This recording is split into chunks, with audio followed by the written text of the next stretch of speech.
One of the themes we heard this morning is that we need more electric production, more energy production in the country, and that theme will continue, I think, throughout this afternoon. Here to talk specifically about this is Bob Martin. Bob Martin, for those of you who don't know, used to be my boss as the former commissioner of DEP, and Bob is now with Christie 55 Solutions. So, the stage is yours.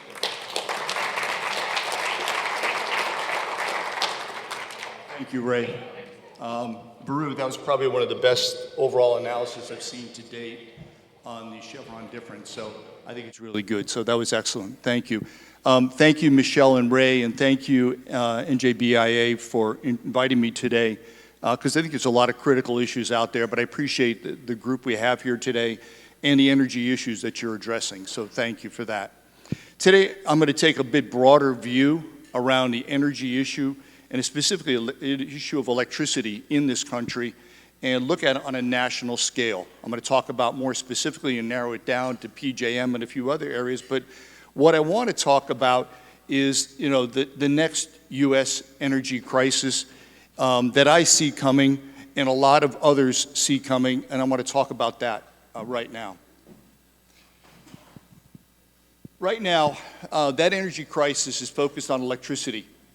Again, I call it the perfect storm because there's a convergence of several issues here all at the same time that are going to be coming together, that it's going to create this entire energy crunch around electricity over the next decade especially, but even between now and 2050, we're going to see it, and we're going to see the ripple effect around that.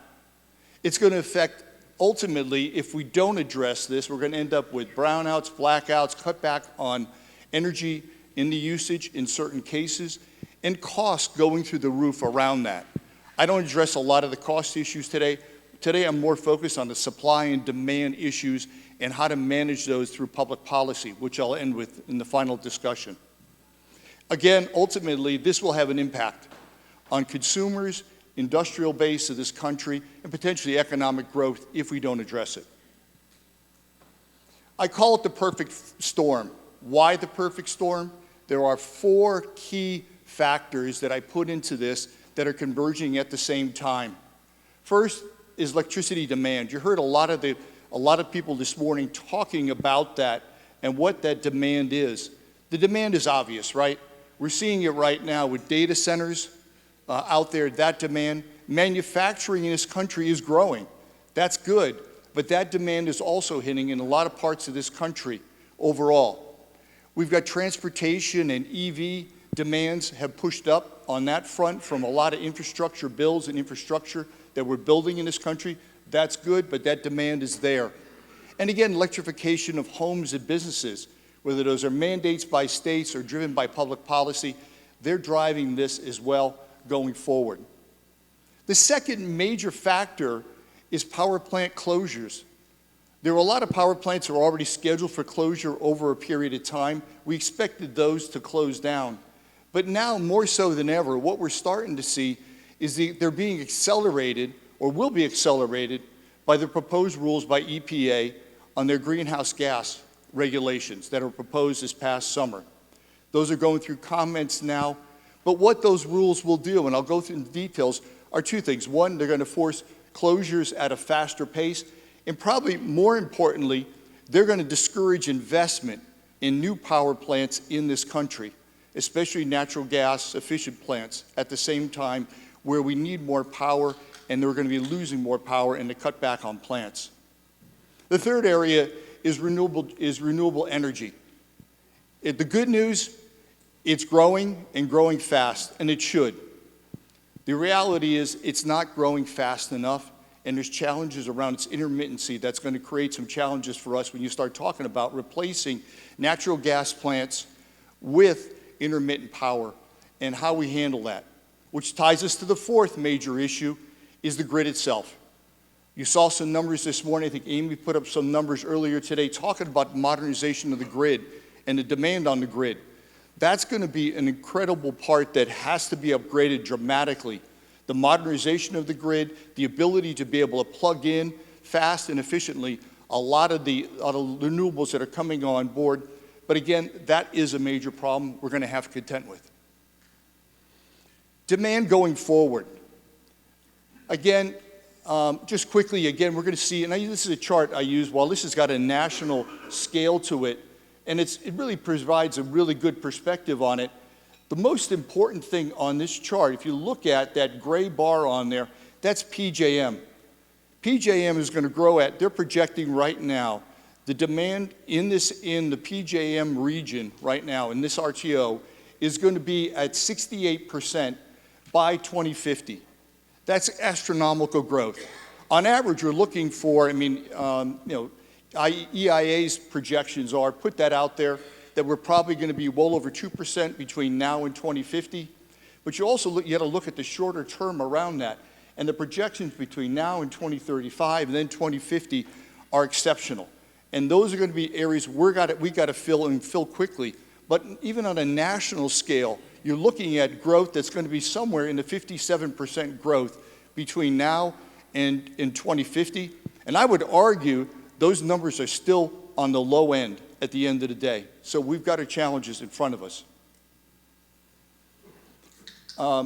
EIA also laid out kind of modeling back in 2022. While this I think is a bit dated at this point, the reality is that you look at those bands within that, the industrial sector, which includes data centers and the rest, if you look at that high band, we're hitting that high band already, and the high end of that green bar that's out there for projections out there. We're already in that right now, so in all the sectors will be contributing to this growth, but IEA's pushed that out and given us the numbers to show us what that projection looks like. This is the chart that EPRI did, the most recent analysis, that I find is probably the most challenging we're going to be looking at. If you look at the numbers on this, again, from a data center load overall, we start looking at what those costs are, what the demand is going to be. You look at between, right now, you're going to be looking at growth of numbers that are out there up to 15%, looking on the high end of that, and I would argue we're there today on that high end. And by 2030, we're talking about numbers that look like 10% of the overall electricity use in this country is going to be for data centers going forward. That, to me, is a critical part. So 9% between now and 2030, those are numbers that we're going to have to manage to. And this is some of the most current data that's been published out there and calculated based upon what the demands are through their numbers that are going into FERC. EPRI's done a good job analyzing that. Again, PJM, even in their own study, it's a little bit dated now in 2022, but they've shown they're modeling from 22, jumped up, and then jumped up again in their modeling that they put out there for 2023, jumped up again between now and 2037 for the growth. They also added in, they factored in what the data center component of that would be and what does that look like. Again, they've kind of built it around a lot of discussions of Northern Virginia, Loudoun County, where the growth we're seeing in data centers there is kind of reflective of not just Northern Virginia. Granted, it's the kind of data center alley, but you look across this country in places like outside Atlanta, outside Dallas, outside in Silicon Valley, other places across this country, the projections are that they're growing rapidly. And this is just a snapshot of what we're seeing. They had projected that we're looking at a 7% annual growth around data centers. That's astronomical for the demand for electricity going forward. And that's going to be the challenge for the suppliers, both the generators, the transmission, and the companies to deliver that at the end of the day.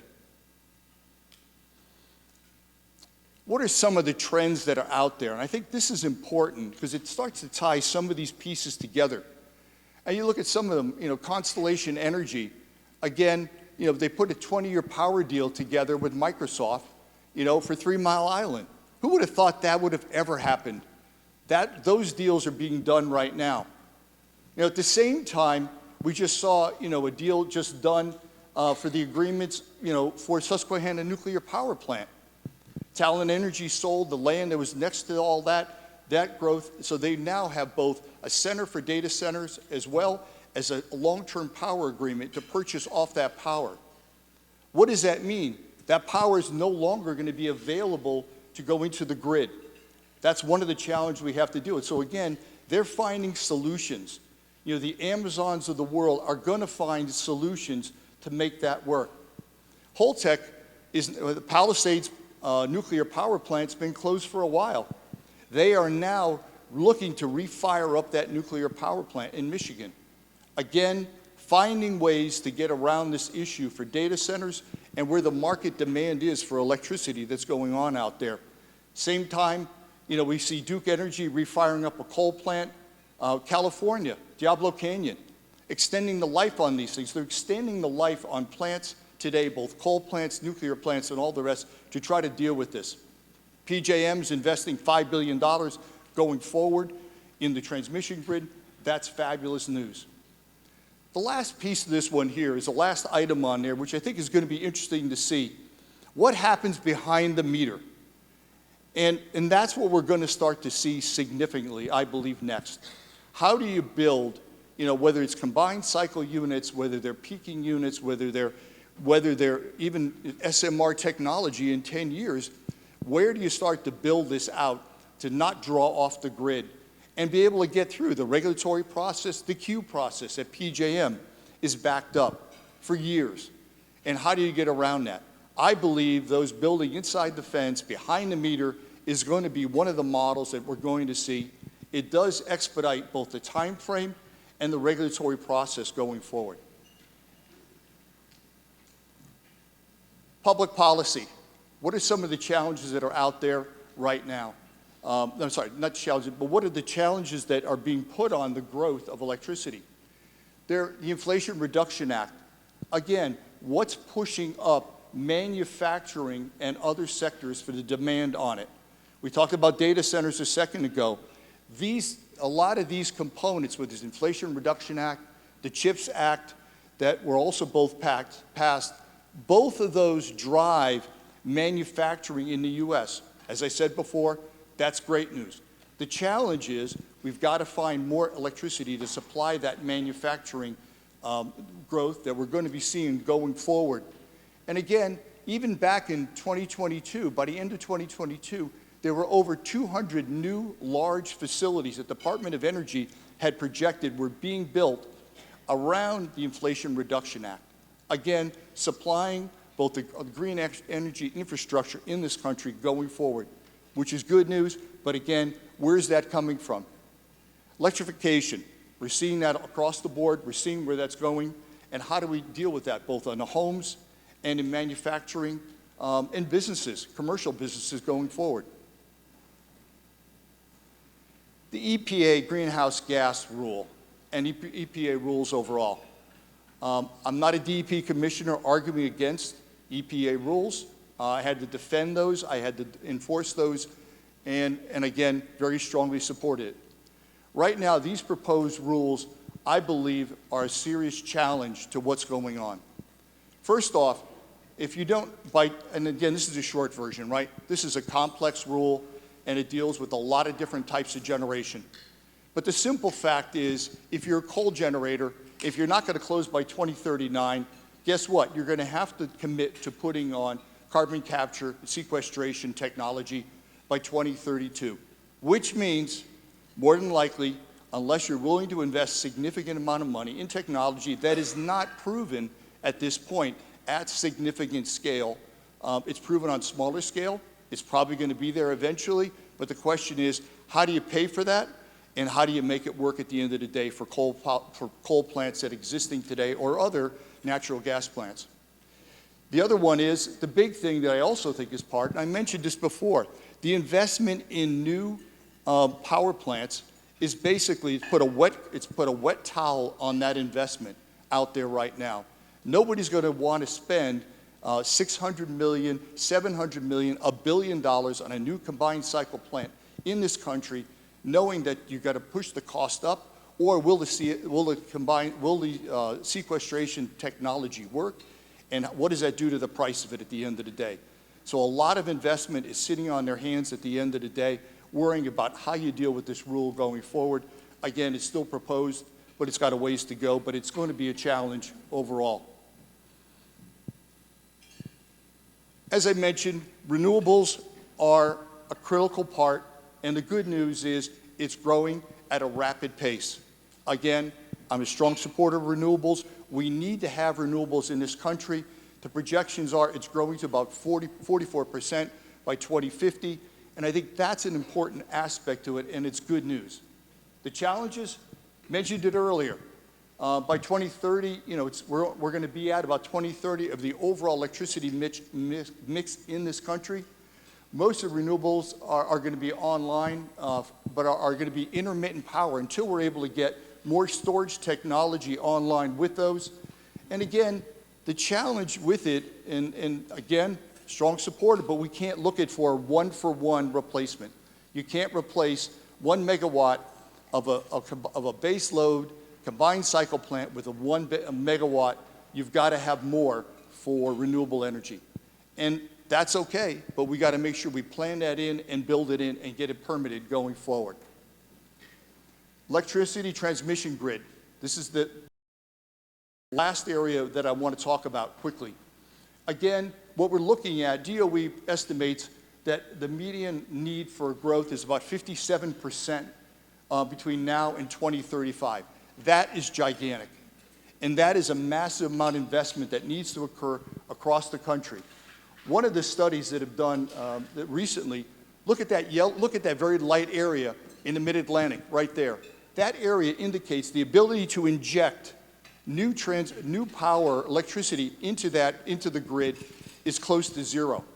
That in itself is something we've got to figure out of how we build out that grid to be able to inject it. We can have a long queue of renewable projects, but if we don't have the ability to put it in, it's not going to work. Again, I think a few people mentioned this earlier, but just keep in mind, the grid is built on 50s and 60s technology.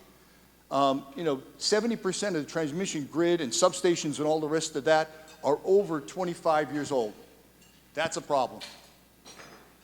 This chart here from PJM shows that basically we hit a wall in 2028 on the ability to fill supply and demand. This is some more recent studies that they've done.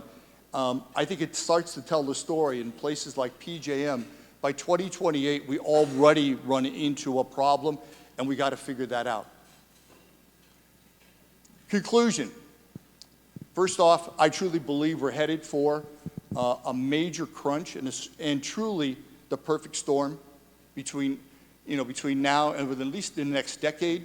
And if we don't manage it, we'll end up dealing with it for the next two to three decades if we don't start to deal with it now. How do we deal with this? I believe that public policy changes need to be made.